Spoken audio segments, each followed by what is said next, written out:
Today on the 21st show, evidence of global warming has been everywhere, from heat waves and wildfires to dust storms and a shifting tornado alley. We were warned about this many years ago, but then came the lies. It was a deliberate move. The idea was there had been the slow, normal march of science. Without the deniers, we would have begun actions in the late 80s, early 90s, but they determined to reposition, reframe it.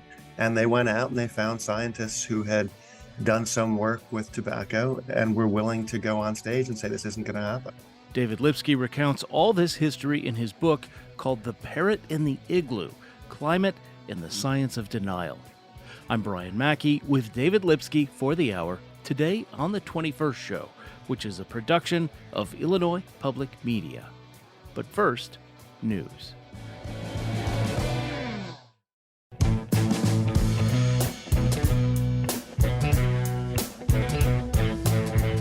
From Illinois Public Media, this is the 21st show. I'm Brian Mackey. I don't know about you, but in the past few years, climate change has felt like a very present phenomenon. Maybe it's the heat, the dust storm that led to the apocalyptic series of car crashes on Interstate 55, or that derecho that left many of us without power for the better part of a week a few summers ago. Or how our skies are occasionally choked with the ashes of trees burning half a continent away.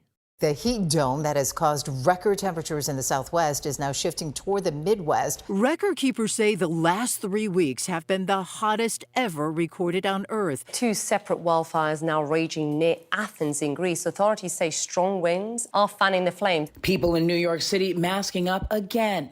Not because of COVID, but due to harmful smoke wafting into the city. We're now seeing flows in the Colorado River that we've never seen before since records were kept. In Italy, authorities issued extreme health warnings for 16 cities, saying that even hotter temperatures are yet to come. This is not normal. I don't remember such intense heat, especially at this time of year. This is not normal. But how much longer can we say that? And when did things start to go off track? If global warming was made manifest this decade, when was it real for you? Was it in 2006 when Al Gore's documentary An Inconvenient Truth was released? How about 1988 when NASA scientist James Hansen gave testimony before Congress about the unmistakable signature of global warming? What if I told you people were wondering and arguing about whether our climate was getting warmer back in the 1950s, or the 30s, or that warming was a known phenomenon in the late 1800s? This history is the subject of the book The Parrot and the Igloo: Climate and the Science of Denial. It's by David Lipsky, a journalist, and it traces the history of the modern world, from our first attempts to tame electricity through the people who warned us about the dangers of burning coal and oil, to the liars and cheats who spent all of their energy confusing people about the inconvenient truths that have become all too apparent. A review in the New York Times says, Lipsky's book is a project of maximum ambition. He retells the entire climate story, from the dawn of electricity to the dire straits of our present day. It's well-trod ground, but Lipsky, a newcomer to the climate field, makes it page-turning and appropriately infuriating. I originally spoke with Lipsky back in 2023, and you'll hear that reflected in some of the things we talk about. With that in mind, no calls today, but let us know what you think. talk@21stshow.org is our email address. So I don't need to go too deep down this rabbit hole just yet to start, but as we begin this conversation, should we be saying climate change or global warming or something else? It depends. If you want to make deniers happy, you would say climate change. And if you want to make scientists happy and our future neighbors happy, you would say global warming. So your view, global warming acknowledges the reality better. One of the fun things about doing the research for this book and getting to tell this great, funny, surprising, devastating story is so many things that I thought were accidental turned out to have been organized in a way that I normally wouldn't expect. Around 2002, the Republican Party understood that global warming was a losing issue for them at the local and federal level. And the man who the Times said was like Merlin to the party. a sort of wizard named Frank Luntz, a pollster. He wrote an extremely influential planning document. And one of the things he said is, it is time for us to stop using the phrase global warming and start using the phrase climate change, because global warming has catastrophic connotations, whereas climate change sounds like a vacation from Ohio to Fort Lauderdale. Yeah, turning up the thermostat, changing the climate. Let's leave that as a teaser, and we will come back to Frank Luntz and that entire industrial complex that arose to challenge global warming. But that we'll go with global warming for our conversation. So, with this year's drought and heat and fire and storms, you've got a heck of a news peg for publication. It feels to me like this year is different. There's a significant chance it is going to be the hottest year on record. What does it feel like for you as your book is coming out in this climate?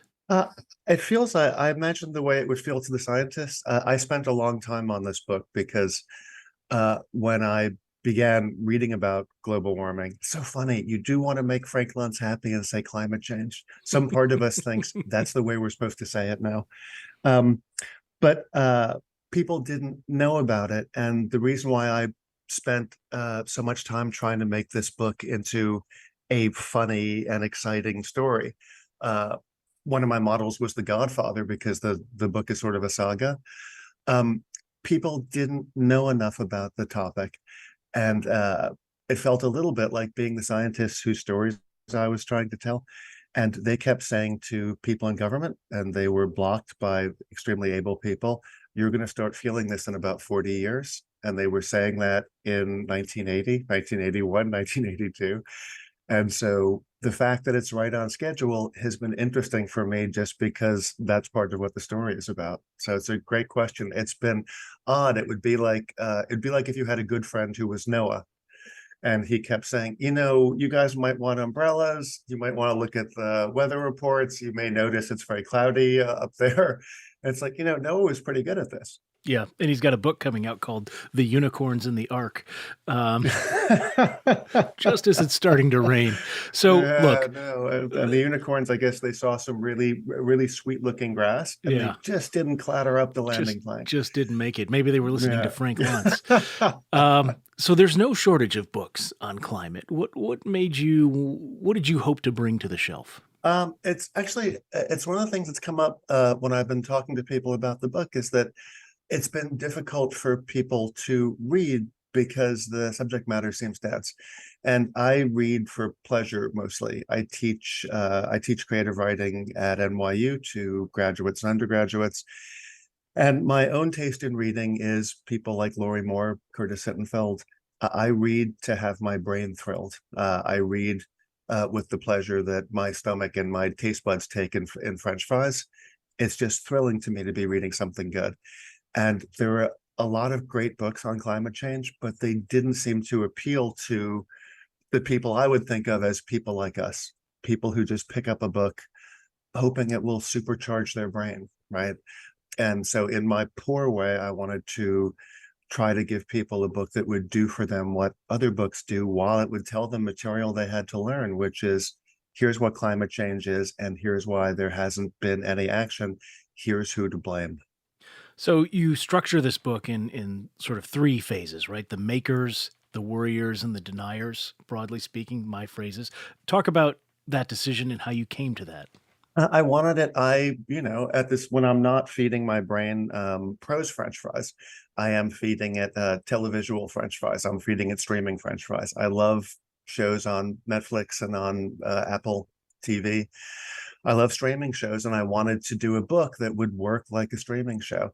So essentially the book is like 3 different seasons. The first season is the inventors. The book starts as our story, all of us on the planet who've watched the world get hotter and noticed it in the back of our minds. And then I think one way you could describe what happened this year is it moved from the back of our minds to the fronts of our minds, basically. We've all kind of watched that happen, and it's the result of this great thing that began in the 1850s and really accelerated in the 1880s, which is we electrified the planet. So the story is the people who made our world, the inventors. First thing, that's the first season. Second season is the scientists who thought, this is great. It's totally great. I have electric lights in my lecture hall, right? I can have an overhead projector, but there might be this little problem. And then they were brilliant. They were like all these Watsons working together, or all these Holmeses arguing with each other and working together. And then by about 1992, we were on a great schedule. This had been predicted in 1896. Well, I'm sure we'll go into this. And then by the 80s, it had made it to the government level. 92, we had people announcing they'd seen the signature, like global warming had signed the check saying we're the ones paying for this. And then from 92 on, the deniers took over, and they delayed us for really until about the present day. And so it seemed like that would be a great way to tell the story, because it's the way that we love to get stories now, and it's a story that we're all living. And so it seemed the most natural way for us to learn about this big story that was taking place in front of us and involving all of us. Let me take a moment to remind listeners this is the 21st show. We're speaking with David Lipsky, who's the author of the new book called The Parrot in the Igloo, Climate and the Science of Denial. Our program is on tape today, but you can always let us know what you thought by emailing talk@21stshow.org, talk@21stshow.org. And Brian and I aren't live, but we'll know. If you guys email somehow during this conversation, we'll definitely know. So there really is a lot here. It's dense with stories and asides, many of them funny, some poignant. I thought we could give listeners just a taste of what they'll experience by pulling a few threads from each section. And maybe we could start with Samuel Morse. I kind of thought I vaguely knew the story of Morse code and the telegraph. I've read, a fair amount. My fun reading is Civil War history and American history. But I did not. There was a lot I did not know. I mean, this is a man who could not catch a break until basically he made the modern world. So where did Samuel Morse come from? I don't know, but I love that the biography that now is the most reliable biography, the regnant biography. It's Lightning Man, and the subtitle is The Accursed Life of Samuel Morse. You just don't want that to be your subtitle. No. He had one great idea, but he just kept having terrible luck. It was a really fun story to begin our story with, because when he does find the first use for electricity, do you remember Steve Jobs, the phrase he used when he was trying to popularize new technologies? He said every new technology has to have a killer application, right? And so for the old Macintosh, for people who've read the great Walter Isaacson biography, the killer app for the computers that we all now use, the Apples, was laser printing. You never had control of your fonts. So it turned out that everything that led up to the iPhone, the killer app is something you wouldn't think of, which is just the ability to print italics and to pick Times New Roman over Cambria, right, or over Palantino. Samuel Morse, the telegraph was the killer app for electricity, a huge thing. And one of the first great uses for the telegraph was that a man had gone to Slough, which is where the Brit version of The Office is set, and he had killed his mistress. And he had done what he considered a good job. He was so pleased with his ability that he treated himself to a first-class ticket on the way back from Slough to London. And some people had seen him. He was wearing a very distinctive long black jacket, and they used the telegraph. And they said, hey, there's a man in a black jacket. He just committed a murder in our town. And the message, first time in history, outran the technology that was available for travel. It was the first time that a message could go faster than the listener, than the reader. And so what a great way to popularize electricity. The murderer's name was John Towell, and all across England, people would point at the lightning lines and they would say, them's the cords that hung John Towell. How do people react to this? Because, I mean, you mentioned this case out of England. Morse finally gets a little bit of good luck and he's able to present his technology in Washington. And it after a few fits and starts, he finally gets some money from the government to actually install Oh, it's this. such a terrible story. Yeah. My God. Yeah, but people are Oh, so when he first shows it, well, Yeah. sorry. So when he first, it's great, and it's such a pleasure to begin the book with it. When he first demonstrates the apparatus, he keeps just having terrible time. And so for, you know, Morse's story is basically positive because he knew it was a great idea, but he keeps being kicked around. He was a painter, and one of his painting students came to him and said he was teaching at NYU, which actually, oddly enough, just comically for me, is where I teach. And there professors would collect the fees themselves. And one of his students came and said, "Would it be okay if I paid my fees a week or two late?" And he said, "Yeah, the only problem is I'd be dead by then, by starvation." And then the kid took him for a meal at whatever the diner equivalent was in the 1840s. And he said, "Don't be an artist. A house dog lives better." So that was the position he was in while he was working. He knew that he had this amazing technology, which was this tremendous use. Electricity moves, oddly enough, it moves at about the speed of light. And so if you could use turning electricity on and off to convey messages, you had lightning fast communications. But he couldn't get it across. And finally, this man who sometimes couldn't afford to eat, he hadn't eaten for a day before his student came through for him. He went down to demonstrate his apparatus for the Commerce Committee, firelit room. I think this is probably about 1841, 1838. And the shock of them was great to write about. They said, this is the end of the world, was what one of the Congress people said. And then another one said, what would Washington and Jefferson say if they could arise and see what we just saw? And they said, this is, when will wonders cease? And then being Washington, they just forgot. It's sort of like a precursor to dealing with global warming. They literally forgot to bring it to a vote. So he had to struggle around for a while longer. And then 3 years later, they did bring it to a vote. It was stunning. It was immediately clear how it would be valuable for people. One of my favorite things in this first chapter of the book is Morse immediately had the first post-dinner intercity communication in human history. A friend of him said, just a friend of his said, "Have you had dinner yet?" And he said, "Yeah, have you? What was it?" And Morse said, "Mutton chop and strawberries." Just that first, you've got your delivery from Seamless and your buddy is asking what it was. Samuel Morse pioneered that too. Yeah. And the first one thing I love, the first message that he sent, he was a minister's son, was just 4 words: "What hath God wrought?" We need to take a break. David Lipsky's book is The Parrot and the Igloo, Climate and the Science of Denial. More on that when we come back. This is the 21st show. Stay with us.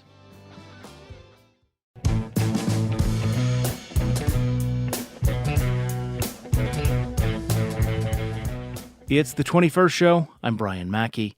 We're listening back to my 2023 conversation with author David Lipsky, who wrote The Parrot and the Igloo, Climate and the Science of Denial. We're not taking calls live today, but we do appreciate hearing from you. You can leave a voicemail anytime, 217-300-2121. That's 217-300-2121. So we were talking a bit about Morse. We should move on soon, but I do want to, Samuel Morse, before the break, I do want to just pause one more moment on this because I was thinking back about all these breakthroughs in technology that you and I have seen in our lifetime, right? The smartphone, the rise of text messaging. But is there anything that represents a bigger break from the past than did the telegraph machine? No, and that's how it was seen. That was why it's a great question. That man, Marshall McLuhan, who in the movie Annie Hall settles a bet for Woody Allen at online at the Thalia. You don't know anything about my work. Yes. You mean my whole fallacy is wrong. Boy, if life were only like this. What McLuhan said is that by eliminating distance, by eliminating space, basically, he had ushered in the age of pervasive dread, the age of anxiety and the age of pervasive dread, because all of a sudden, what's happening in Chicago is also happening in New York. The conversation that you and I are having right now, even though it is in the past for the listener, impossible without this technology. It is a giant moment, one of the biggest moments in history. I think you can put those four words with one great leap for man, one small step for a man, one great leap for mankind. What hath God wrought should be up there too. Absolutely. And it was seen that way in the 19th century. They would, 1890, the magazine that would have been like the New Yorker would actually show what the keys were that were used to express that message, because they understood how world shaking it had been. Yes. What did the first cave person say when they invented fire? Put it up in that pantheon. Let's jump forward a little bit. You mentioned ushering in this age of anxiety, And one of the pervasive things dread. in pervasive dread. Yes, and one of the things that we are now dreading and anxious about is the climate. But I was really struck by how much earlier there was anxiety about this than I had realized. Right? I've read about the Dust Bowl, of course, in history and things like that, but I had never really linked it to people actually understanding that our climate was changing in ways that were not that were something to be concerned about, and maybe a bigger picture than just one-off storms here and there. So maybe you can just talk about some of the earliest points at which we noticed that things were not right. So Brian, now we're in season 2, The Scientists. So interesting thing, because when we first became aware of climate change, I think that we had a sense that it came from from vegans and people who like to sloganize. It seemed like it was something maybe that was left over from sort of very heavy use of granola period. But it's always been an establishment idea. Like 1859 is when John Tyndall, who was about to become director of the laboratories at the Royal Institution, which just means we're director of the Royal Institution of Science in Britain. He was just wondering what kept Earth warm. Sun comes down, bounces off the planet, and what keeps it around? And he thought that it would be good to figure out what it was. And he realized, after spending about 6 or 9 months on the experiments, that it was water vapor and carbon dioxide. So that was when we first knew that carbon dioxide, is one of the ways that we keep heat on the planet. Without it, by the way, we'd be cold the way Mars is cold. In 1896, Svante Arrhenius, who would become director of the laboratories at the Nobel Institute and would be the first Swedish recipient of the Nobel Prize, he thought, okay, carbon dioxide is keeping heat here. And what would happen if we raised and lowered it? He was the first person to ask that question. And if we doubled it, temperatures would go up by 4 degrees centigrade. If we lowered it, we would slip down to near the ice ages. And so that you can date our understanding of how we could use carbon dioxide either on purpose or accidentally to regulate climate. You can date it from, I think it was published in February of 1896 in the London Philosophical Magazine. It's still hard for me to believe how old that is. And he thought it was good news. He's from Sweden. And so buddies of his, other scientists have buddies who are scientists, people he drank beer with in Oslo. They said, you know what, it's so cold here. We should take old coal mines and we should light them on fire, ones where the coal has mostly been mined, because we could pump carbon dioxide into the atmosphere that way and trigger climate change. Frank Luntz got me. We could trigger climate change earlier than it will happen. So scientists are cautious. That's one of the other things that Republicans were able to make it seem like scientists were scary Doc Emmett Brown type people from Back to the Future, but they're really cautious. And even though we had, on a graph, you would see that we had unprecedented heating beginning in the early, let's say, part of the 1800s. They were cautious about attributing it to carbon dioxide until the last 5 to 15 years. But the people who were alive then were noticing that the climate was getting warmer. So what you're alluding to was such a thrill to write about. By 1933, on the front page of the New York Times, it says, scientists are scratching their heads. America in longest heat spell since 1776. Temperature line records, I think, 36-year rise. And for me, what was really fun and surprising and sort of pull out your hair is it was next to stories, on the same front page of the Times. One was about closing down Al Capone's speakeasies, and the other was about the Nazis promising there'd be no more violence toward the Jews. So that's how old the issue of our climate warming is. And even in the 50s, I remember in there you had some New York Times headlines that Oh, were I love that. Wasn't that competing. funny? Yeah, Yeah. in the Yeah. same span of months, they can't figure it out. If is it real? Is it not real? It's going up. The climate is not Yeah. changing. It was I'll read them because they always make me laugh. This is over about a 3-year period. They kept writing the same stories, and it was it's as if the newspaper, you can watch the greatest newspaper in the world having an argument with itself, sort of murmuring ideas, restating, retracting, and then deciding. Is climate changing? Then is the climate changing? Answered definitively by no, the weather isn't changing. Then our changing climate. Then old timers may be right when they tell us the climate is getting warmer. Then how industry may change climate. And at last, the weather is really changing. And that's 1953. How does consensus begin to emerge before the deniers swoop in? It's funny. It part of what emerges, and this is again, this was all just, it's a funny story and a thrilling story. What Arrhenius believed was that we would keep generating carbon dioxide because he thought it was great. He thought that burning coal and fossil fuels was great because humankind needs warmth, basically. Spoken like a man The from the idea northern was that, latitudes. Yes. yeah, no, exactly. But even beyond that, you would think, okay, what happens if it builds up? There's this term sinks, and part of what I wanted the book to do is just to help us know the terms that you would hear on the news, right? So everyone get ready. There's going to be sort of a small science term. Sinks are things that will remove carbon dioxide from the air. And so on land, trees do it. Trees do this great service. They take carbon dioxide and they turn it into air. But the sink that Arrhenius was counting on was the ocean. He thought that it would absorb about 9/10 of the carbon dioxide that our cars were generating and our power plants were generating.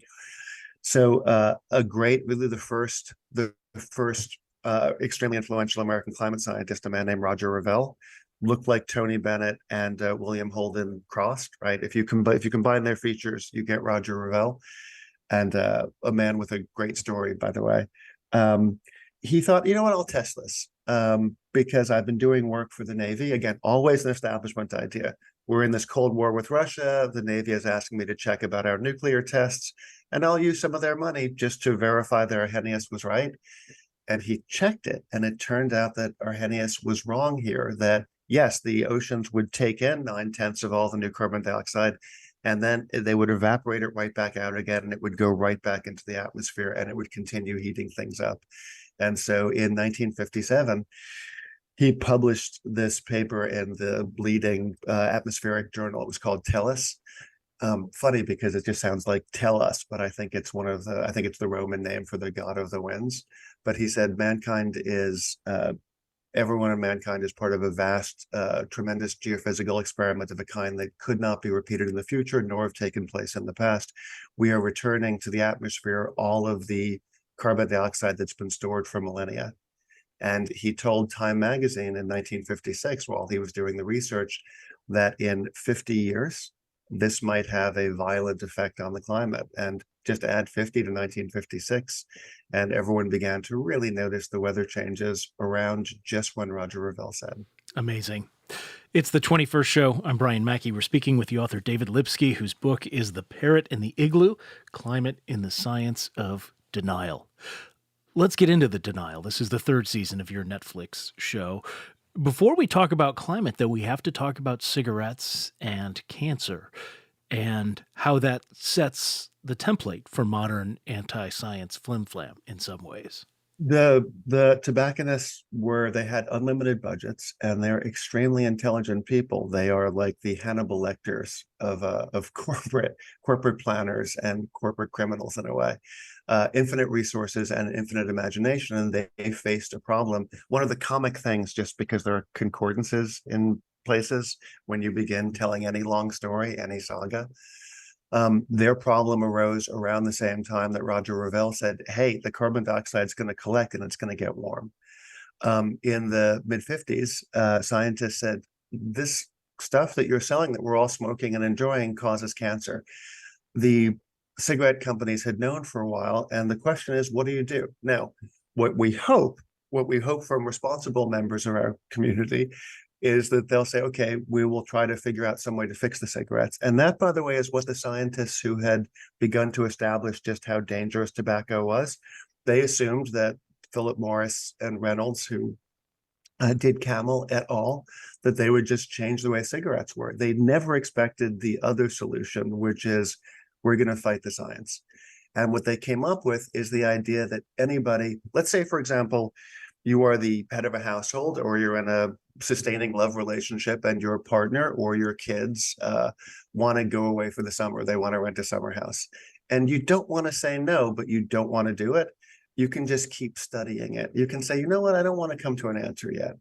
And so that is the solution they came up with during this tremendous emergency at the end of 1954, which is the best way to establish a controversy is to say that we need more research. And they also realized that if you could find scientists who loved money slightly more than truth and even their eventual reputations, you could get them to say what you needed to have said.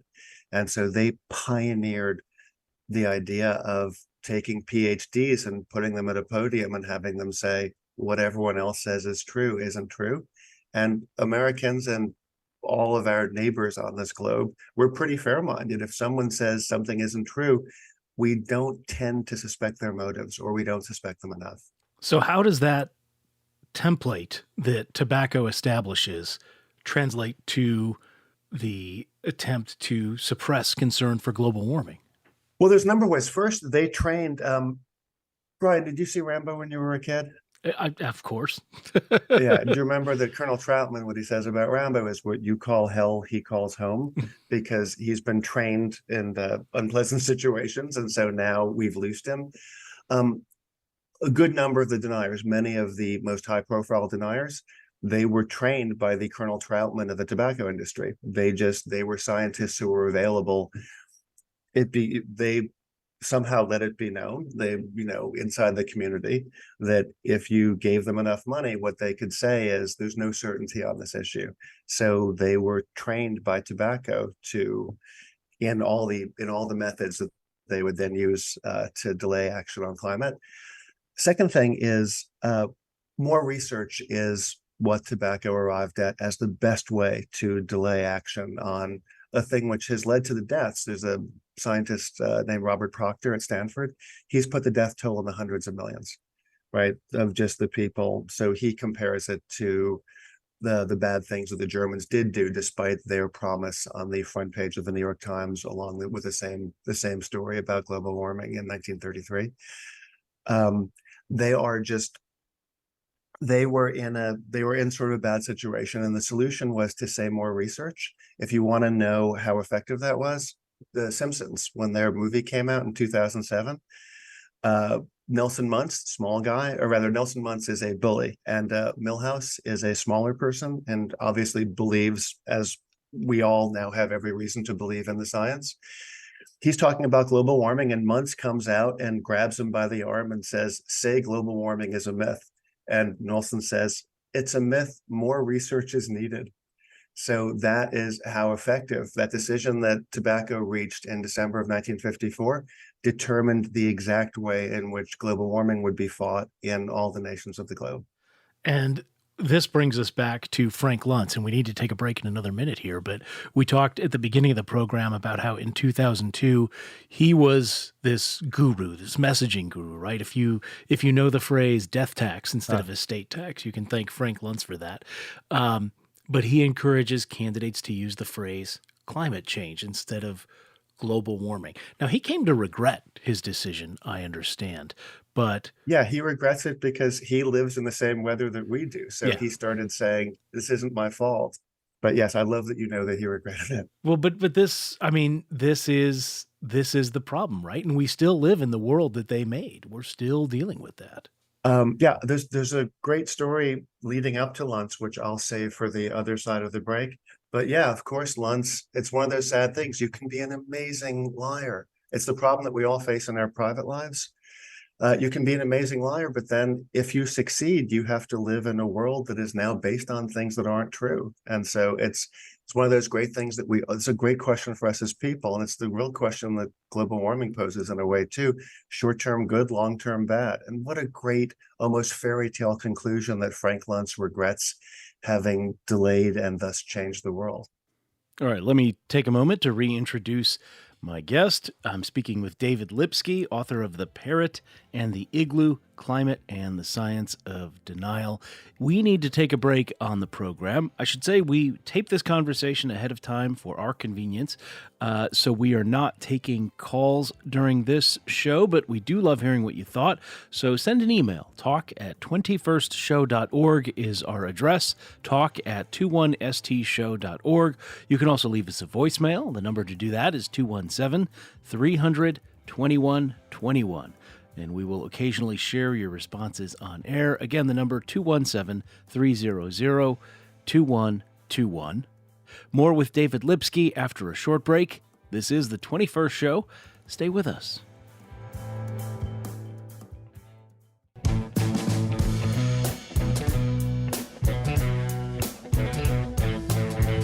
You're listening to The 21st Show. I'm Brian Mackey, and we are speaking with the author David Lipsky, who wrote The Parrot and the Igloo, Climate and the Science of Denial.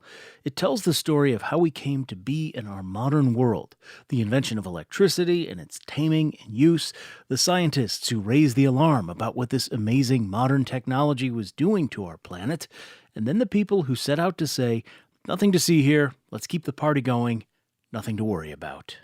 Before the break, we were talking about Frank Luntz, who is the Republican messaging strategist. I guess he's probably more of a persona non grata these days. I don't know if I can still call him a Republican, but you said there was an interesting story leading up to him in terms of, this gap between when people really started pushing back on climate science in the late 80s, early 90s, and as we are feeling the planet warming, people are pushing back harder and harder. Yeah, it's every episode of this Netflix show that the book is, they're all thrilling and cool. Like scientists are cautious. So if they're saying something is going to happen, we can tend to trust it. So even though the scientists who understood what was coming in the 50s, they said we'd know by the 80s. And by the time it got to the 80s, and even in 79, President Carter, a farsighted man, in terms of seeing the future, not in terms of anti-myopia. But he had the National Academy of Sciences. He said, I keep getting reports. Is this going to happen? And in the summer, July of 1979, 44 years ago, they met on Cape Cod for 5 days to review all the evidence. And they said, the conclusions of this review will be reassuring to scientists, but disturbing to policymakers. If the carbon dioxide increase continues, we find no reason to think climate changes won't occur and no reason to believe those changes will be negligible. Nature magazine, 40 years later on the anniversary of that, they said that is the first absolutely serious warning. It was the handwriting on the wall is the phrase they used. Now, why did we not act then? And reading the stories about that is the origin story of this book. I couldn't believe that we had a 40-year head start and didn't take it. Here's one of the reasons why.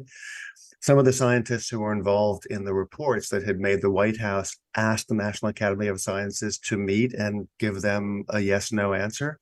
They went to brief lawmakers in DC, and the lawmakers reasonably said, when can we expect these changes? This is in the first half of 1979. And the scientists said, 40 years.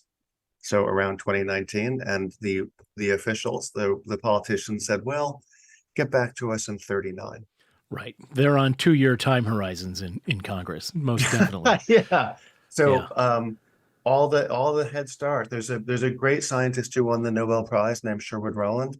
His work was in a different kind of atmospheric disturbance. It was in the ozone layer, which we sort of almost chewed away for non-roll-on deodorants and for shaving cream. And he asked this amazing question in the late 80s, which was, what's the point of having developed a science well enough to make predictions if in the end all we're willing to do is sit around and wait for those predictions to come true? But in 1989, one scientist who is the second really great American climate scientist, a man named Jim Hansen, who is the head of a study group at NASA. He requested time on the Senate floor, and he announced during the drought summer of 1988, June 23rd, he announced that the signature of global warming has been determined, and the greenhouse effect is changing our climate now. Now, let's say, and the third season of the book, the third section of the book is narrated from the side of the villains. It's the Darth Vader story. Let's say you're a coal company and science has been working on this problem for 100 years. They have come to a determination about it. One of the heads of a giant coal company, he said this is a game-ending kind of issue for the American coal-fired electricity industry.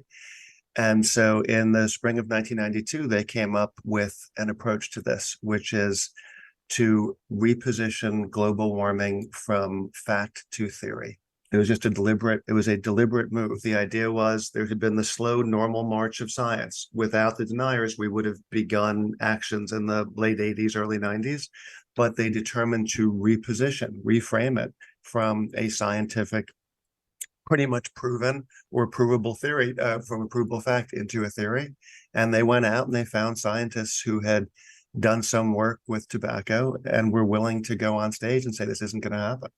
In the language of science doesn't help, right? Because theory, as you know, as I'm sure a lot of our listeners know at universities, that's as good as you get in science, right? I mean, relativity is a theory, gravity is a theory, but that's established. It's not a hypothesis, but people use that. Brian, that's so great. In fact, generally the accepted number for scientists who believe and don't in global warming is 97% to 3%. What do you think the belief is in evolution, in Darwinian natural selection? I'm going to guess lower, but I don't know. No, it's the exact same. It's just like there are always people, generally it's sort of like noise in an experiment. There are some people who, for a variety of reasons, maybe they want it refined, right? But you tend to have 1% to 3% of people who in any consensus will be, well, we could make it even tighter. Very early on in the history of climate, people were saying there is greater consensus on this issue than over anything that I know except the second law of thermodynamics, which is that a glass of tea left on the counter will go from being warm to being cold and easier to drink in this season. Yeah. It strikes me Galileo was imprisoned.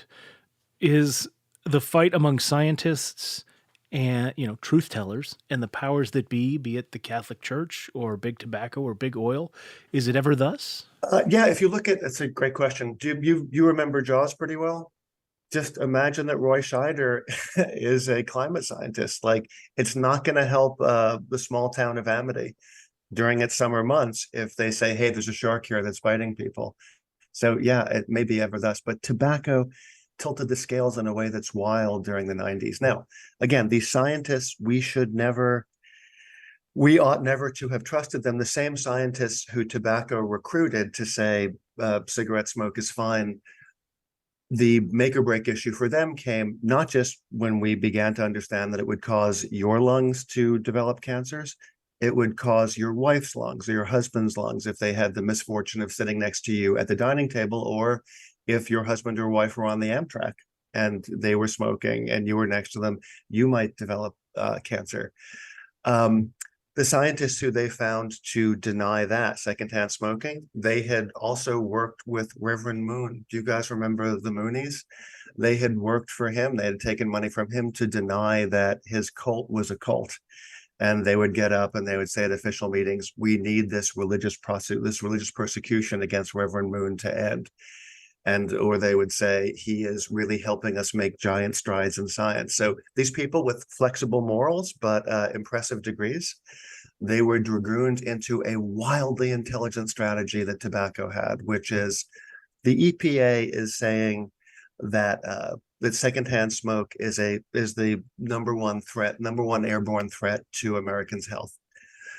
Now, what we have to do, we can't fight that, right? Their data is solid. So what we have to do is make people not trust the EPA.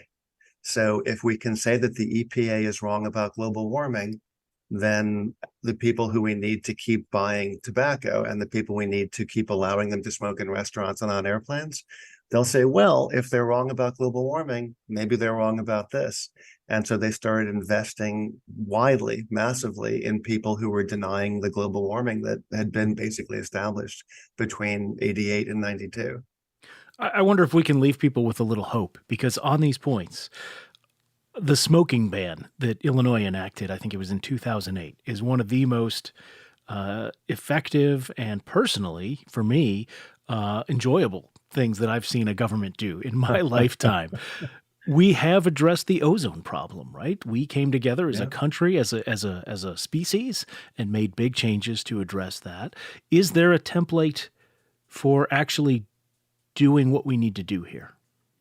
Brian, that's a great point. Uh, Dr. Rowland and also Dr. Hansen, Jim Hansen, the fellow who was willing to say, hey, this has started, they always thought that ozone would be the template because no one saw it was going to happen. We'd been using spray on deodorant and spray out shaving cream for decades. And then we looked up and the ozone, which stops us all from getting skin cancer, there was a hole in it that was larger than Antarctica. It was a hole that you could see from Mars. And so right when they saw the emergency, all the nations, they couldn't, for the 5 years before, they couldn't quite get it together. When they saw that there was a hole that is literally the size of Antarctica, they met and they ironed out a freeze within about 7 months. Dr. Hansen always thought that would be the model. And so he was hoping that we wouldn't need a disaster. But he always thought if there was a disaster, what happened with ozone would happen with fossil fuels and carbon dioxide. And I think, the fact that we could do it, also for me, the fact that we so quickly arrived at, ahead of the politicians, we arrived at laws that allowed our gay neighbors to marry, right? That was way ahead of where the politicians were. Those two things have always given me hope on this issue. And the response of people to this summer has been a thing that has filled me and a lot of other people I know who care about this issue with hope. Yes, although we are living through some trying times there. What can everyday people do? What do you think about that? Because I think this is one of those issues people maybe don't want to read another book about, right? I'm sure you're encountering that where Yeah. people say like, "Oh gosh, another book on climate. I can't do anything. I just hope that we get our act together." And they leave it as that royal we. But how do people Well, engage? so I'm so excited to talk about this issue just because also when you write a book, you are having a conversation with yourself, and to be having a conversation with you when you are really, really great on this topic is just too much of a kick for me in a way. So forgive my enthusiasm. Um, I think reading, one of the reasons I wrote the book, do you remember the Keep America Beautiful ads from, I think this may be when I was a kid and not when you were a kid, but there was a Native American and The he is trash walking rolls at around his and feet and a single. yeah, and Yes, the single yes, tear rolls yes. out. And so the slogan was, and it really moved me as a child, people start pollution, people can stop it. And so I thought, okay, I've got to get my parents to not litter. I've got to stop my grandparents from throwing their trash out the window. I have to, I'll volunteer to clean up along the highway. It turned out that that was a denial operation that was being run by the beverage and packaging industry because they didn't want there to be recycling laws. So if you are Pepsi or if you are Coors and you don't want to have to make easily recyclable cans, the best way to do it is the best way to solve this problem of people throwing stuff out the window is to make people clean it up. So what the slogan really means, people start pollution, people can stop it, is we're not going to do it, you better do it.